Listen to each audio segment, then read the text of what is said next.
We here highly resolve that these dead shall not have died in vain, that this nation under God shall have a new birth of freedom, that government of the people, by the people, for the people, shall not perish from the earth. And it's so interesting and almost kind of maddening, too, whenever you see people arguing about slavery and the 13th Amendment back in the days, because obviously with time and perspective, we can all look back and say, what were we thinking? What is going on today that you think in 100 years from now, we'll be able to look back with time and perspective and say, why was that even an issue? Well, that's a good question. I hesitate to get too specific, about politics because I'm no expert in it. I don't know. Seems only right that people should, get medicine when they need it. Almost every other country in the world gets medicine for their people, not the United States.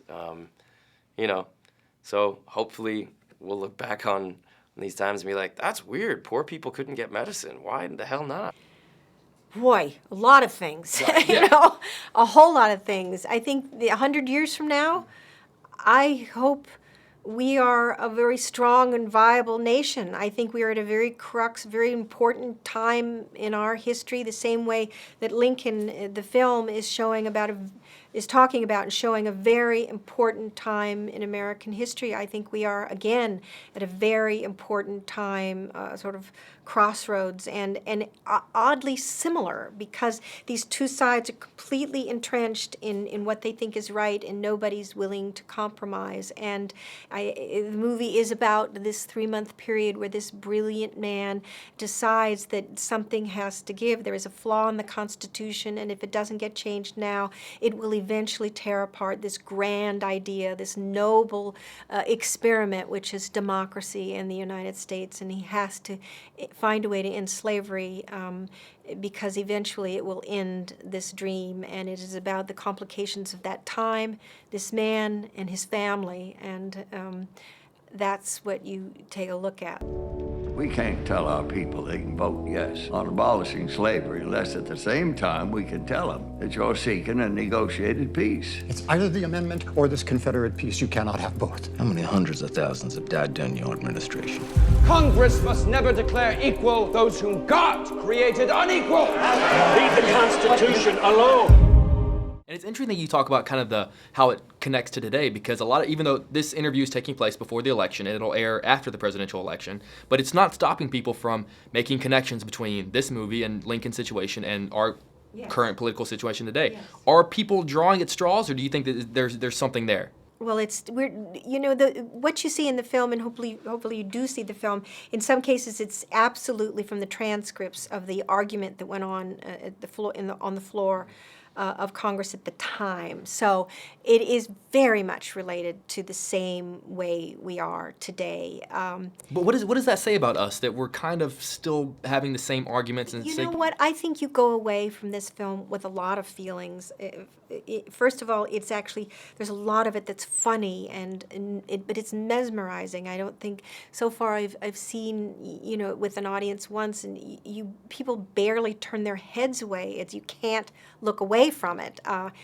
Stephen has created this world, but I think you go away, even though there's tremendous tragedy and emotionality in it, with feeling hopeful and feeling so proud of what this country has been and is even today, and the feeling that we can still make it better because we live in a process, and we are this people that have it within our power to make it all that our founders and someone like Abraham Lincoln saw that it could possibly be. You go away with the hope and the feeling of, yes, we can still devote ourselves. We can still care. We can still vote. Right. And how about that? Go and vote. Exactly. And make a difference and continue this magnificent dream that is democracy. And he talks about it, how important it is in the world right now. He doesn't talk about it on a world level, but how it relates to the world, where he talks about the messiness, the difficulty, and the importance of democracy. Oh, I think there's plenty of comparisons you can make. Sure. I mean, Obama talked about the Team of Rivals, which is the Doris Kearns Goodwin book about the Lincoln administration that this movie was largely based on. And Sure, I think there's lots of parallels you could draw.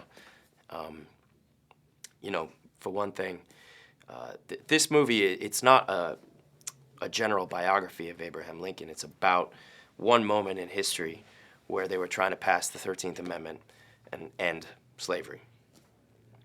You know, right now it seems kind of obvious no human being should be a slave.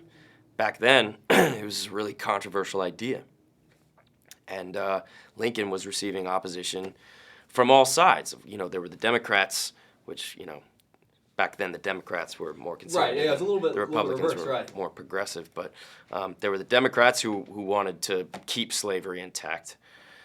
But then there were also, he also received opposition from his own party, from people who were more progressive than he was, people who believed in issues like black people having the right to vote, or the right of people of different races to get married.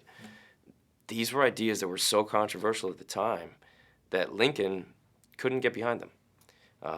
Even if he personally thought they were the right thing to do, he couldn't push for them because then he would lose all of his support over here. Right. And he was trying to take that step forward and pass that amendment. Right.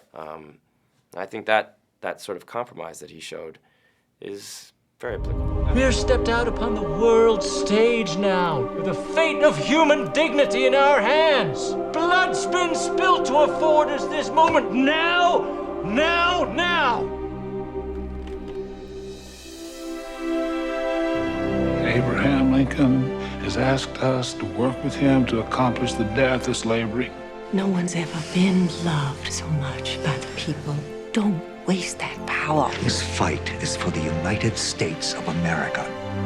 Looking at someone like Abraham Lincoln and then looking at someone like Steven Spielberg, are there comparisons to be made between a director of a film and the leader of a nation?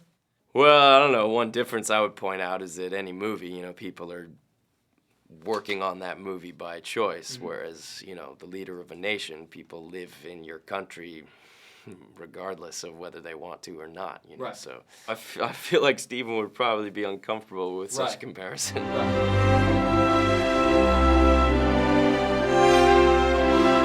I think we choose to be born, or we fitted to the times we're born into. Well, I don't know about myself. You may be.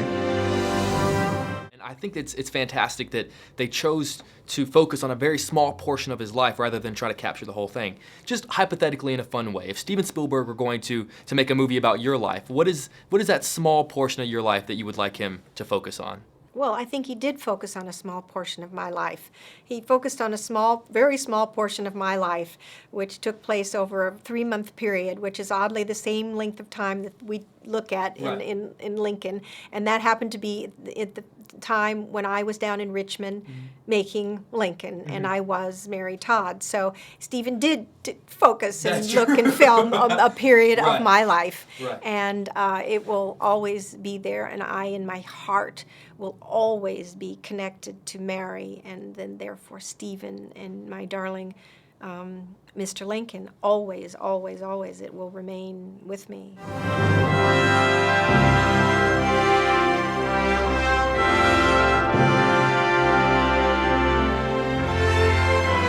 This settles the fate for all coming time.